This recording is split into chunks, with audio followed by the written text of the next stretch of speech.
നമസ്കാരം. ക്രൈം വാർത്തകളുമായി ക്രൈംബ്രാഞ്ച് ആരംഭിക്കുന്നു. ആദ്യം പ്രധാന തലക്കെട്ടുകൾ. കേരളത്തിൽ നിന്ന് കാണാതായവരുടെ IS ബന്ധത്തിന് സ്ഥിരീകരണമില്ലെന്ന് രഹസ്യാന്വേഷണ ഏജൻസികൾ. അന്വേഷണം വിദേശത്തേക്ക് വ്യാപിപ്പിക്കും. ISനു വേണ്ടി ഫണ്ട് സമാഹരിച്ച 2 ഭീകരർ ഹൈദരാബാദിൽ പിടിയിൽ. എല്ലാ പ്രവർത്തനങ്ങളും എതിർക്കപ്പെടണമെന്ന് CPIM. പയ്യന്നൂരിൽ RSSകാർ വെട്ടിക്കൊലപ്പെടുത്തിയ CPIM പ്രവർത്തകൻ ധനരാജിന് ആയിരങ്ങളുടെ അന്ത്യാഞ്ജലി. വൻ ജനാവലിയുടെ സാന്നിധ്യത്തിൽ മൃതദേഹം സംസ്കരിച്ചു. കൊലപാതകം BJP സംസ്ഥാന നേതൃത്വത്തിന്റെ അറിവോടെയെന്ന് കോടിയേരി ബാലകൃഷ്ണൻ. പ്രതികളെപ്പറ്റി സൂചന കിട്ടിയെന്ന് പോലീസ്. പശുവിൻ തോൽ വിൽപ്പന നടത്തിയെന്നാരോപിച്ച് ഗുജറാത്തിൽ 4 യുവാക്കളെ വാഹനത്തിൽ കെട്ടിയിട്ട് നഗ്നരാക്കി മർദ്ദിച്ചു.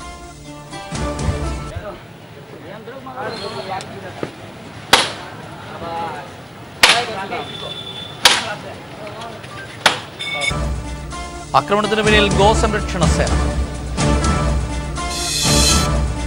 ബാർക്കോഴ കേസിൽ പുതിയ തെളിവുകൾ ഹാജരാക്കിയാൽ അന്വേഷിക്കാമെന്ന് വിജിലൻസ് കോടതിയിൽ. കേസ് ഓഗസ്റ്റ് 16 മാറ്റി. പെഷവാർ സൈനിക സ്കൂൾ കൂട്ടക്കുരുതിയുടെ സൂത്രധാരൻ ഉമർ മൻസൂർ കൊല്ലപ്പെട്ടു. ഉമർ കൊല്ലപ്പെട്ടത് അമേരിക്കയുടെ ഡ്രോൺ ആക്രമണത്തിൽ നിന്ന് പാകിസ്ഥാൻ സുരക്ഷാ ഉദ്യോഗസ്ഥർ.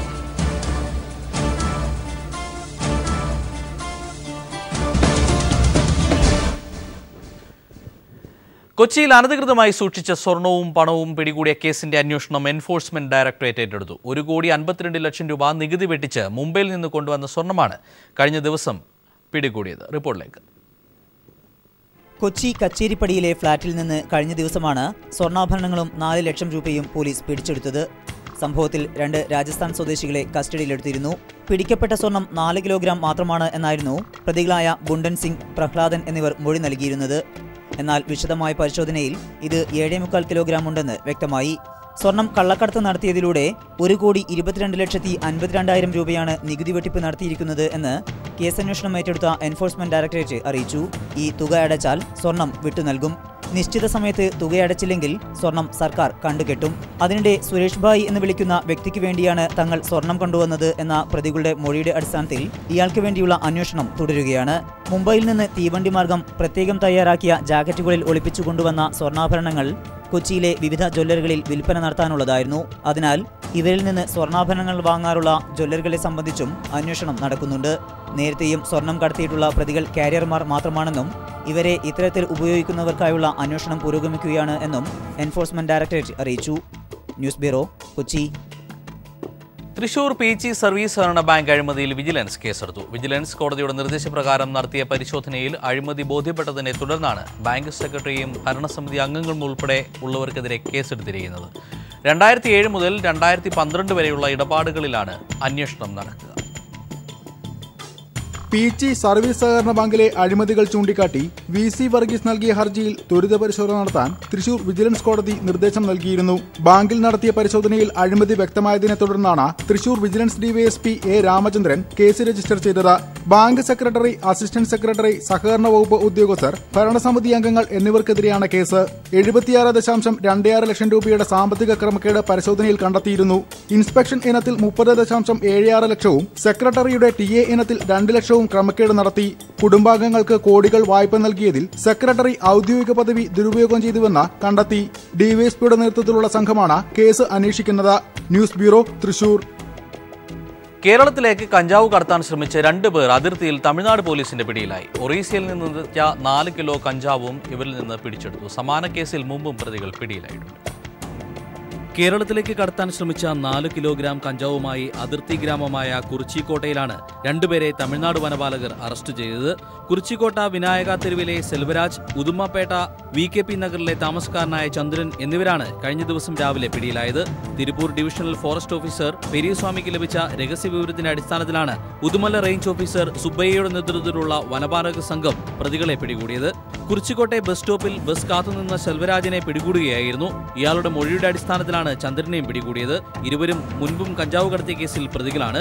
ഒറീസയിൽ നിന്നും വാങ്ങിയ കഞ്ചാവ് വിവിധ ടൗണുകളിലുള്ളവർക്ക് നൽകി വിൽപ്പന നടത്താനായിരുന്നു പദ്ധതിയെന്ന് വനപാലകർ പറയുന്നു.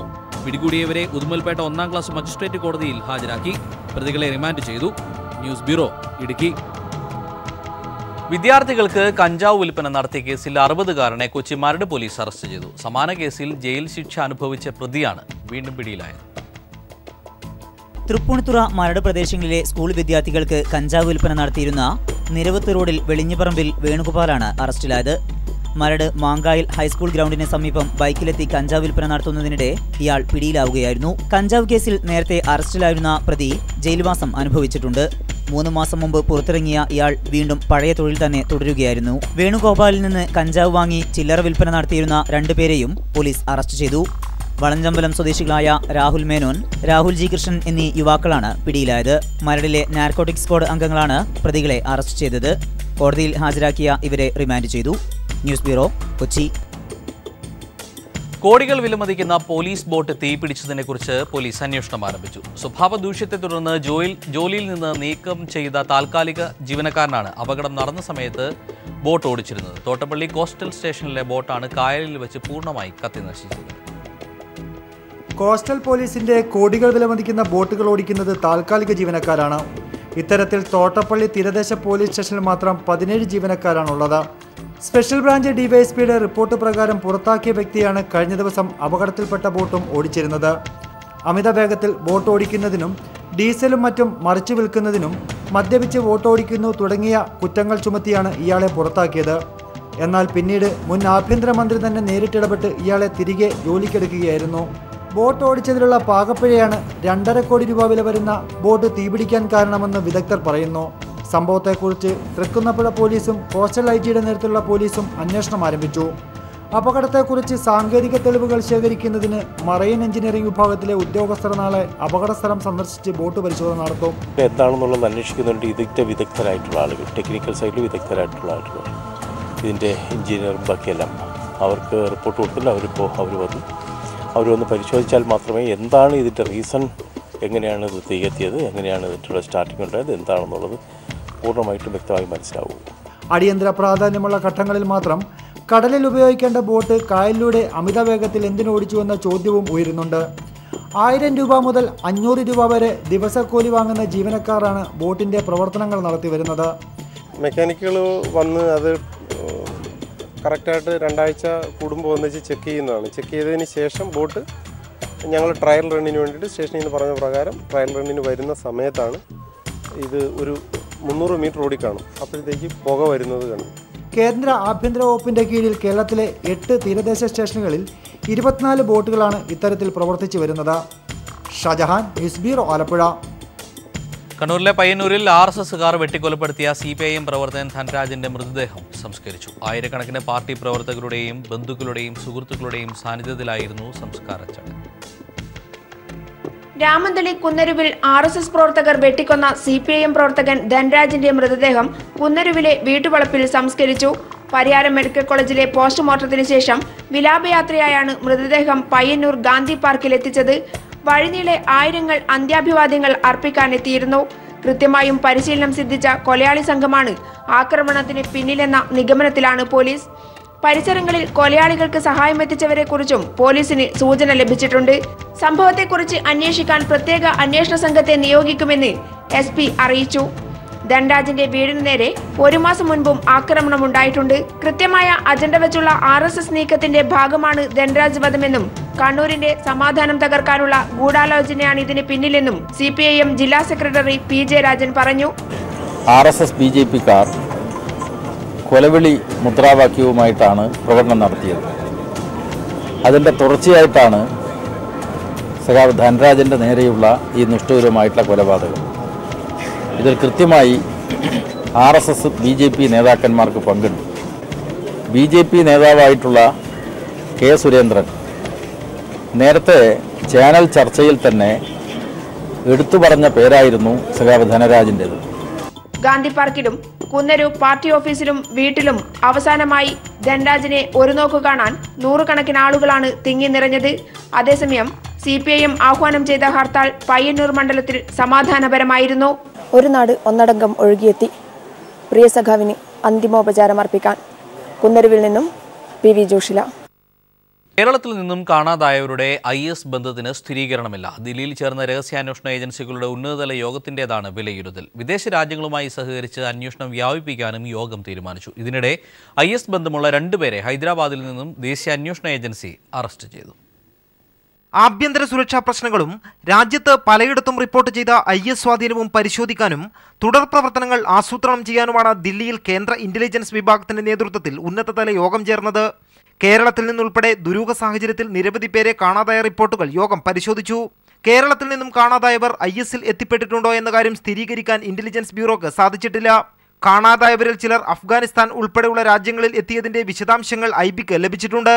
വിദേശ രാജ്യങ്ങളുടെ സഹായത്തോടെ അന്വേഷണം വ്യാപിപ്പിക്കാനാണ് തീരുമാനം. കേരളത്തെ പ്രതിനിധീകരിച്ച് ഇന്റലിജൻസ് ADGP R ശ്രീലേഖ യോഗത്തിൽ പങ്കെടുത്തു. അതിനിടെ ISന്റെ ദക്ഷിണേന്ത്യയിലെ പ്രധാന കണ്ണികളായ 2 പേരാണ് ഹൈദരാബാദിൽ ദേശീയ അന്വേഷണ ഏജൻസിയുടെ പിടിയിലായത്. ഇസ്ലാമിക് സ്റ്റേറ്റിന്റെ ഹൈദരാബാദിലെ തലവൻ യാസിർ നിയമത്തുള്ള, ധനശേഖരണത്തിന് നേതൃത്വം നൽകുന്ന അത്തായുള്ള റഹ്മാൻ എന്നിവരാണ് പിടിയിലായത്. ISുമായി ബന്ധം കണ്ടെത്തിയതിനെ തുടർന്ന് നേരത്തെ ഹൈദരാബാദിൽ നിന്നും 5 പേരെ അറസ്റ്റ് ചെയ്തിരുന്നു. ഇവരിൽ നിന്നും ലഭിച്ച വിവരത്തിന്റെ അടിസ്ഥാനത്തിലാണ് പ്രധാന കണ്ണികളായ 2 പേരെ കൂടി NIA അറസ്റ്റ് ചെയ്തത്. News bureau, Delhi. മലപ്പുറത്ത് നിന്ന് കാണാതായ യുവാവ് ISൽ ചേർന്നെന്ന സംശയത്തിൽ ബന്ധുക്കൾ പോലീസിന് പരാതി നൽകി. അങ്ങാടിപ്പുറം സ്വദേശിയായ എഞ്ചിനീയറിംഗ് ബിരുദധാരിയാണ് യമനിലേക്ക് കടന്നത്. 2014 മെയ് മാസത്തിലാണ് 25-കാരനായ അങ്ങാടിപ്പുറം സ്വദേശിയെ കാണാതായത്. 1.5 വർഷത്തിനു ശേഷം തിരിച്ചെത്തി ഇസ്ലാം മതം സ്വീകരിച്ചെന്നും അബ്ദുള്ള എന്ന പേര് സ്വീകരിച്ചെന്നും ബന്ധുക്കളെ അറിയിച്ചിരുന്നു. തിരിച്ചുപോയി യമനിൽ മതപഠനം നടത്തുകയാണെന്ന് വീട്ടിലേക്ക് കത്തയച്ചു. ഈ കത്താണ് ബന്ധുക്കൾക്ക് സംശയമുണ്ടാക്കുന്നത്. പിതാവ് മലപ്പുറം SP-ക്ക് ഇത് സംബന്ധിച്ച് പരാതി നൽകിയിട്ടുണ്ട്. ഈ ദുരൂഹത അതൊന്നും കൃത്യമായി പറയുന്നില്ല. കഴിഞ്ഞ മാസം ഫോൺ വിളിച്ചപ്പോഴും പറയുന്നില്ല, എവിടെയാണ് സ്ഥലം പറയുന്നില്ല, എന്ന് വരുന്നു പറയുന്നില്ല. അപ്പോൾ ഞാൻ സംശയിക്കുന്നു, ഈ തീവ്രവാദ മേഖലയിൽ ആരെങ്കിലും പ്രേരണ കൊണ്ട് എത്തിച്ചേർന്നാണെന്ന് ഞാൻ സംശയിക്കുന്നു. ഇതിൻ്റെ ഒരു പഠനകാലത്തുള്ള ഒരു സുഹൃത്തുണ്ട്, ഫിറോസാണ്, അവനാണ് ഇതിലേക്ക് കൂട്ടിക്കൊണ്ടുപോയത്. വീട്ടുകാരോട് ഇസ്ലാം മതത്തിലേക്ക് കടന്നുവരണമെന്നും ആവശ്യപ്പെടുന്ന കത്തിലെ പല ഭാഗങ്ങളും അറബിയിലാണ്. പട്ടിക്കാട് സ്വദേശിയായ ഫിറോസാണ് മതപരിവർത്തനത്തിന് പ്രേരിപ്പിച്ചത്. യമനിലെ ദമ്മാജ് സലഫിയിൽ ചേർന്നെന്നും ഇയാൾ പിതാവിനോട് പറഞ്ഞിരുന്നു. IS വലയിൽ മലയാളി യുവാക്കൾ വ്യാപകമായി ഉൾപ്പെട്ട പശ്ചാത്തലത്തിൽ ആശങ്കയോടെ കഴിയുകയാണ് ഈ കുടുംബം. News bureau, Malappuram. കാസർഗോഡ് നിന്നും കാണാതായ റിഫൈല പിതാവിന് സന്ദേശം അയച്ചു. താൻ സുരക്ഷിതയാണെന്നും ഉടൻ ജോലിയിൽ പ്രവേശിക്കുമെന്നും റിഫൈല അച്ഛൻ അയച്ച ശബ്ദ സന്ദേശത്തിൽ പറയുന്നു. എന്നാൽ ഇപ്പോൾ എവിടെയാണെന്ന് റിഫൈല വിശദീകരിച്ചിട്ടില്ല. പടനയിൽ നിന്നും കാണാതായ ഇജാസിന്റെ ഭാര്യയാണ് റിഫൈല. ഇന്നലെ രാത്രി 11:30യോടെയാണ് റിഫൈലയുടെ കാസർഗോഡ് നീലേശ്വരം സിയാറത്തുങ്കരയിലെ വീട്ടിലേക്ക് മൊബൈൽ ശബ്ദ സന്ദേശം അച്ഛൻ റഫീഖിന് ലഭിച്ചത്. തനിക്ക് സുഖമാണെന്നും ഭയപ്പെടേണ്ടതില്ലെന്നും ജോലി ലഭിച്ചുവെന്നുമായിരുന്നു സന്ദേശം. എന്നാൽ എവിടെയാണുള്ളതെന്നോ തിരികെ ബന്ധപ്പെടാനുള്ള ഫോൺ നമ്പറോ നൽകിയില്ല. സന്ദേശം റെക്കോർഡ് ചെയ്യാനോ വീണ്ടും കേൾക്കുവാനോ സാധിച്ചില്ല. ഡോക്ടർ ഇജാസും ഭാര്യ റിഫൈലയും ബംഗളൂരു വിമാനത്താവളത്തിൽ നിന്നും ഒമാൻ വഴി ഇറാനിലെത്തുകയും അവിടെ നിന്ന് IS കേന്ദ്രത്തിൽ എത്തിയെന്നുമാണ് കരുതുന്നത്. എഞ്ചിനീയർ അബ്ദുൾ റഷീദിനൊപ്പം ISലേക്ക് ആളുകളെ റിക്രൂട്ട് ചെയ്തവരിൽ പ്രധാനിയായാണ് കരുതുന്നത്. ഡോക്ടർ ഇജാസിന്റെ സഹോദരൻ ഷിഹാസും ഭാര്യ അജ്മലയും സമാന നിലയിൽ ഇന്ത്യ വിട്ടതായുള്ള യാത്രാരേഖകൾ അന്വേഷണ ഉദ്യോഗസ്ഥർക്ക് ഇന്നലെ ലഭിച്ചിരുന്നു. News bureau, Kasaragod. ISൽ ചേർന്നതായി സംശയിക്കുന്ന നിമിഷയുടെ അമ്മ ബിന്ദു കേന്ദ്രമന്ത്രി താവർചന്ദ് ഗെഹ്ലോട്ടിന് പരാതി നൽകി. ബിന്ദുവിന്റെ പരാതിയിൽ കേന്ദ്ര സർക്കാർ നടപടികൾ സ്വീകരിക്കുമെന്നും പരാതി ഗൗരവമായി എടുക്കുന്നുവെന്നും കേന്ദ്രമന്ത്രി മാധ്യമങ്ങളോട് പറഞ്ഞു. ഡ്രസ്സിൻ്റെ ഉള്ളിലും ഇരിക്കുന്ന നമ്മുടേത് തന്നെ. അപ്പം ആ ചിന്ത എല്ലാ വീട്ടുകാരും സ്റ്റാറ്റസ് അങ്ങനെയുള്ള കാര്യങ്ങളെ ഒഴിവാക്കി നിർത്തിയിട്ട് ഒറ്റക്കെട്ട്. തിരുവനന്തപുരത്ത് നിന്നും കാണാതായ നിമിഷ ഫാത്തിമയുടെ അമ്മ ബിന്ദുവിനെ CPIM സംസ്ഥാന സെക്രട്ടറി കോടിയേരി ബാലകൃഷ്ണൻ സന്ദർശിച്ചു. മണക്കാടുള്ള വീട്ടിലെത്തിയാണ് കോടിയേരി ബിന്ദുവിനെ കണ്ടത്. ദേശവിരുദ്ധ ശക്തികൾ സംസ്ഥാനത്ത് ശക്തിപ്പെടുന്നോ എന്ന് സംശയമുള്ളതായി അദ്ദേഹം പ്രതികരിച്ചു. DYFI പ്രവർത്തകരും ബിന്ദുവിനെ സന്ദർശിച്ചിരുന്നു.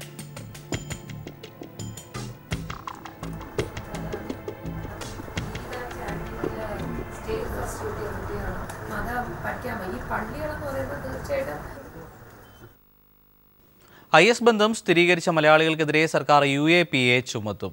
NIAക്ക് അന്വേഷണം കൈമാറുന്നതിന് മുന്നോടിയായിട്ടാണ് ഇത്. അതേസമയം IS ബന്ധം സംശയിക്കപ്പെടുന്ന കാസർഗോഡ് നിന്നുള്ള ദമ്പതികൾ ബംഗളൂരു വഴി കുവൈറ്റിൽ എത്തിയതായാണ് വിവരം. അന്താരാഷ്ട്ര ഭീകര സംഘടനയായ ഇസ്ലാമിക് സ്റ്റേറ്റിൽ ചേരുന്നതിനായി ഇതുവരെ 21 പേർ കേരളം വിട്ടതായാണ് കണ്ടെത്തിയിരിക്കുന്നത്. ഇതിൽ 17 പേരും കാസർഗോഡ് ജില്ലക്കാരാണ്.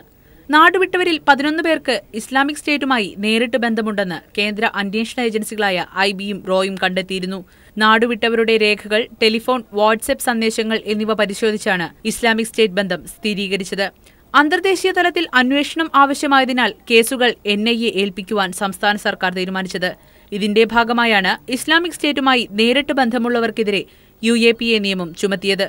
തൃക്കരിപ്പൂരിൽ നിന്ന് കാണാതായ ഷിഹാസ് അജ്മല ദമ്പതികൾ ബംഗളൂരു വിമാനത്താവളം വഴി കുവൈത്ത് എയർലൈൻസിലാണ് ഇന്ത്യ വിട്ടതെന്ന് അന്വേഷണ ഏജൻസികൾ കണ്ടെത്തിയിട്ടുണ്ട്. ഇവർ ടെഹ്റാനിലേക്ക് പോയതായാണ് സൂചന. തൃക്കരിപ്പൂരിൽ നിന്ന് കാണാതായ ഫിറോസ് എന്ന യുവാവിനെ മുംബൈയിൽ IB ഉദ്യോഗസ്ഥൻ കസ്റ്റഡിയിലെടുത്തതായും റിപ്പോർട്ടുണ്ട്. ഫിറോസിൽ നിന്നും കൂടുതൽ വിവരങ്ങൾ ലഭിക്കും എന്ന പ്രതീക്ഷയിലാണ് അന്വേഷണ സംഘം. News bureau, Kasaragod. പശുവിൻ തോൽ വിൽപ്പന നടത്തിയതിന് മർദ്ദനം. കാണാമിടവേളയ്ക്ക് ശേഷം. പശുവിൻ തോൽ വിൽപ്പന നടത്തിയെന്നാരോപിച്ച് ഗുജറാത്തിൽ 4 യുവാക്കളെ വാഹനത്തിൽ കെട്ടിയിട്ട് നഗ്നരാക്കി മർദ്ദിച്ചു. ഗോസംരക്ഷണ സേനയാണ് ആക്രമണത്തിന് പിന്നിൽ. കാഴ്ചയിലേക്ക്. പശുവിന്റെ തോൽ വിൽപ്പന നടത്തിയെന്നാരോപിച്ചാണ് 4 യുവാക്കളെ ഗോസംരക്ഷണ സേനാ പ്രവർത്തകർ അതിക്രൂരമായി മർദ്ദിച്ചത്. നഗ്നരാക്കി കാറിനോട് ചേർത്ത് കെട്ടിയായിരുന്നു മർദ്ദനം.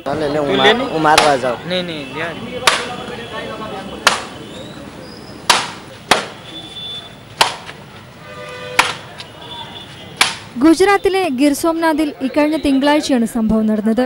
അക്രമികൾ തന്നെയാണ് മർദ്ദനത്തിന്റെ വീഡിയോ മറ്റുള്ളവർക്ക് മുന്നറിയിപ്പ് എന്ന നിലയിൽ സോഷ്യൽ മീഡിയയിൽ പോസ്റ്റ് ചെയ്തത്.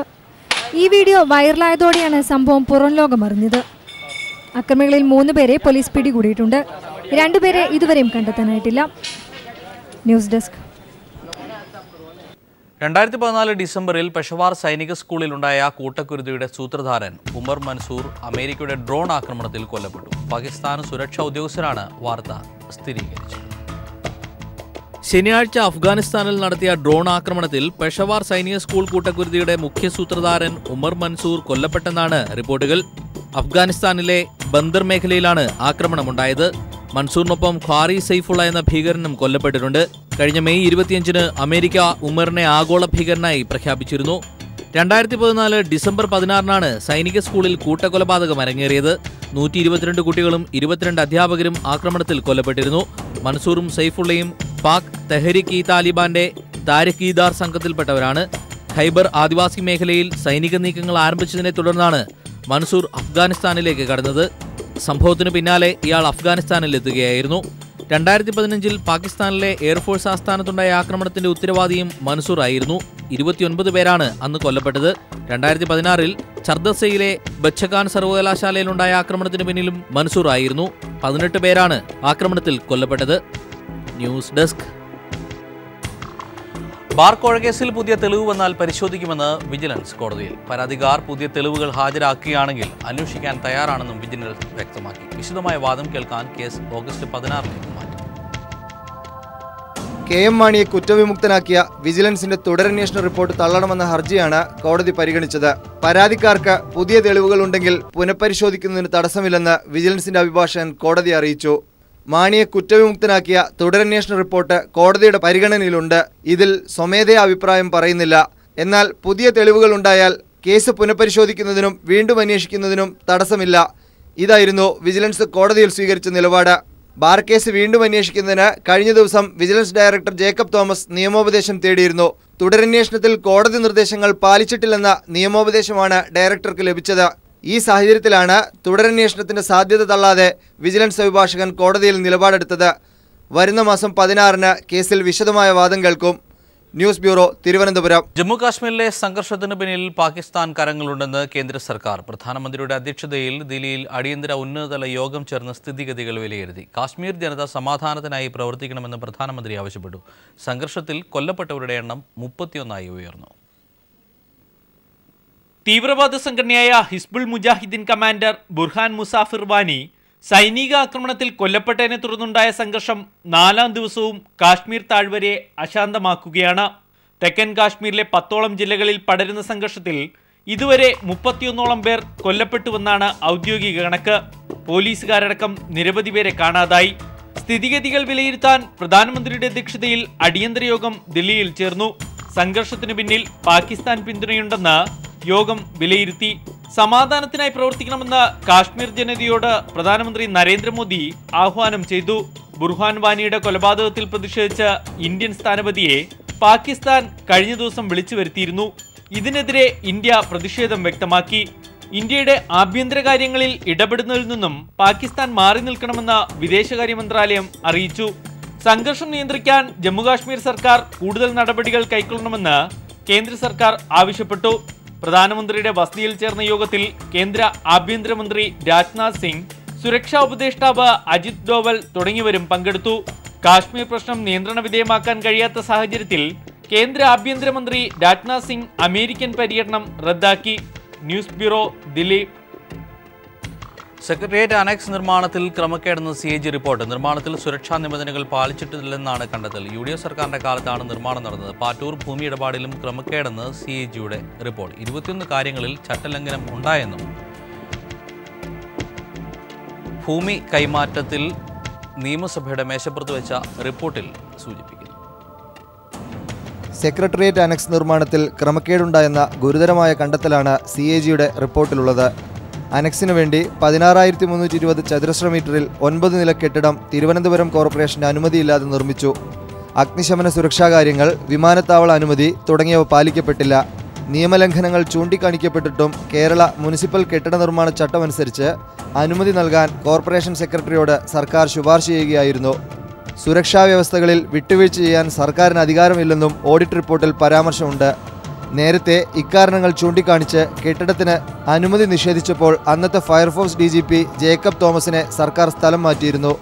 ഓഡിറ്റ് റിപ്പോർട്ടോടെ ജേക്കബ് തോമസ് അന്ന് സ്വീകരിച്ച നിലപാടുകൾ ശരിവയ്ക്കപ്പെടുന്നു. പാറ്റൂരിലെ വിവാദ ഫ്ളാറ്റ് നിർമ്മാണത്തിലും ചട്ടലംഘനമുണ്ടായതായി ഓഡിറ്റ് റിപ്പോർട്ടിൽ പറയുന്നു. സാമൂഹ്യക്ഷേമ പെൻഷനുകളുടെ കാര്യത്തിലും വൻ വീഴ്ചയുണ്ടായി. 12% അനർഹർ ഗുണഭോക്താക്കളായപ്പോൾ അവശ്യ വിഭാഗങ്ങൾ ഒഴിവാക്കപ്പെട്ടു. പെൻഷൻ വിതരണം കുടിശ്ശികയായപ്പോഴും സർക്കാർ ഉണർന്നു പ്രവർത്തിച്ചില്ലെന്നും ഓഡിറ്റ് റിപ്പോർട്ട് വിമർശിക്കുന്നു. News bureau, Thiruvananthapuram. കേന്ദ്ര സർക്കാരിന്റെ പുനരധിവാസ പദ്ധതി പൂർത്തിയായില്ല. ഇതോടെ വയനാട് വന്യജീവി സങ്കേതത്തിനുള്ളിലെ ചെട്യാലത്തൂർ ഗ്രാമം കാടിന് പുറത്തിറങ്ങാനായി കാത്തിരിക്കുകയാണ്. വന്യമൃഗശല്യം കാരണവും അടിസ്ഥാന സൗകര്യങ്ങളുടെ അഭാവവും മൂലം ഈ ഗ്രാമത്തിലുള്ളവർ ദുരിതത്തിലാണ്. ആ ദുരിത കാഴ്ചയുമായി ഇന്ന് ഇവിടെ പറയുന്നു. പുനരധിവാസ പദ്ധതി പൂർത്തീകരിക്കാനായിട്ടില്ല. 14 വനാന്തര ഗ്രാമങ്ങളിൽ നിന്നായി 800 കുടുംബങ്ങളെയാണ് മാറ്റിപ്പാർപ്പിക്കേണ്ടത്. 80 കോടി രൂപ ആദ്യഘട്ടത്തിൽ അനുവദിച്ചിരുന്നുവെങ്കിലും 200 കുടുംബങ്ങളെ മാത്രമേ മാറ്റിപ്പാർപ്പിക്കാനായിട്ടുള്ളൂ. മുൻഗണനാ ക്രമമനുസരിച്ച് പദ്ധതി ഇനി നടപ്പാക്കേണ്ടത് ചെട്യാലത്തൂർ ഗ്രാമത്തിലാണ്. എന്നാൽ പദ്ധതി നിലച്ച മട്ടാണ്. കാട്ടിലെത്തി മുളയില്ലാത്തത് കാരണം ഇപ്പോൾ ഞങ്ങളുടെ ഭൂമിയിൽ കൃഷി ചെയ്യുന്ന വാഴ, തെങ്ങ്, കവുങ്ങ് ഇതൊക്കെയാണ് ഇപ്പോൾ അവർക്ക് ഇഷ്ടഭക്ഷണം മൃഗങ്ങൾക്ക്, ആനകൾക്ക്. അപ്പോൾ അത് അതിൻ്റെ ടേസ്റ്റ് പഠിച്ചതുകൊണ്ട് അതിൻ്റെ രുചി മനസ്സിലാക്കിയതുകൊണ്ട് അവർ വിട്ടു പോകുന്നില്ല കൃഷി സ്ഥലത്ത്. മുത്തങ്ങ റേഞ്ചിൽ ഉൾപ്പെട്ട പ്രദേശമാണിത്. വന്യമൃഗശല്യത്താൽ 200 ഏക്കറോളം കൃഷിഭൂമിയാണ് ഇവിടെ തരിശായി കിടക്കുന്നത്. ഇവിടെയുള്ളവരുടെ ഉപജീവന മാർഗമാണ് കൃഷി. വൈദ്യുതിയോ റോഡോ മറ്റടിസ്ഥാന സൗകര്യങ്ങളോ ചെട്യാലത്തൂരിലില്ല.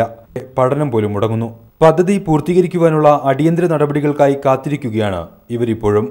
News bureau, Wayanad.